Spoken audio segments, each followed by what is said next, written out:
whispers from the past. He knew it would. My name is Eiluned Rees. I live in Llansteffan now, but my family come from Llangennych, and that my story is of a member of my family. The story starts in 1976 when I was aged 40. I was clearing out a bookcase in the family home, and I should explain that my parents had moved to the house built by my grandfather in order to look after my blind Uncle Willie. By the time I was clearing what had been Willie's living room, my uncle and father had died. In the room was my grandfather's bookcase, and this had to be moved out so that I could get my mother's bed downstairs for her. Her health was failing too.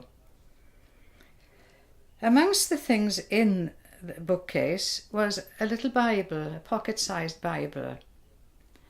And before discarding it, because we had many Bibles, I happened to have a look at the flyleaf, and it read, Cleddyf yr ysbryd, hwn yw gair Duw.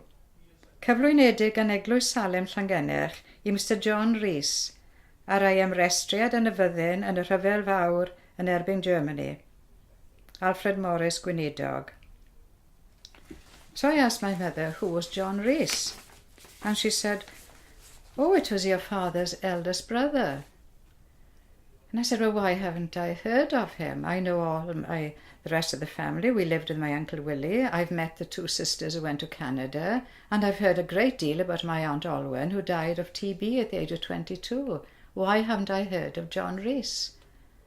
And my mother said, oh, he came home from the First World War and was taken to the asylum in Carmarthen. I subsequently found my grandfather's letter book in the same bookcase, and in time read it, and there's a copy of a letter in it that he sent to the pensions office in London, and I'm going to read it out. Dear Sir, reference to Private John Rees, 241026, 4th 5th Welsh Regiment. He joined the army on the 8th of October 1914, served in the Dardanelles, Egypt and Palestine, was disembodied November last, reached home the beginning of February 1919, received a weekly payment 3 times after.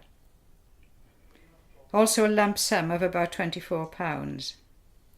He has not been able to do any work since he came home because his brain has been affected, and to our great sorrow we have been obliged to place him in a lunatic asylum, where he was taken last Friday.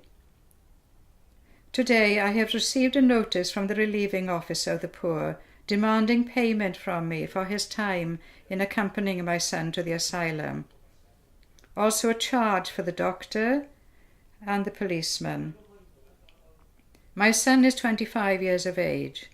I have kept him since February. Seeing that my son's health has been shattered in the army, am I liable to pay the above-mentioned expenses? Yours faithfully, Thomas Rees, his father, 63 years of age. I questioned my mother a bit more about my uncle, but she'd never met him. She hadn't met my father until my poor Uncle John had been taken to Carmarthen. But she did remember that my grandmother had visited him regularly, and that after my grandmother's death, my father had gone to visit him regularly. I said, well, my grandmother died in 1940, and she said, oh, that's right. She said, she died in May, and your uncle died in September. So my poor uncle had been in Carmarthen Asylum from 1919 till 1940.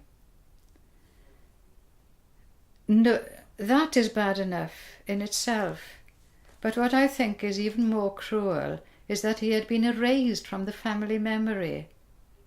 I should have known about him. he had been a hero in his way. Anybody fighting in Gallipoli, Palestine, the Dardanelles had seen hell. I asked various neighbours if they remembered him. One vaguely remembered him as a nice, quiet boy. So this nice, quiet boy, who had worked in the local coal mine, probably hadn't gone further than Swansea or Llanelli, had been thrown into the First World War and seen scenes that had affected his mind. And he should have been honoured as other people were honoured. If he had died, his name would have been inscribed on monuments, but because he was in a mental home, he was just, if not forgotten, certainly never talked about. And I resent this bitterly. I should have known about my uncle. And even if I can't do anything else, if I can just give these few minutes to resurrect his name, to pay tribute to what he had done and what he had suffered, and also to the many who suffered like him. Whispers from the past. He knew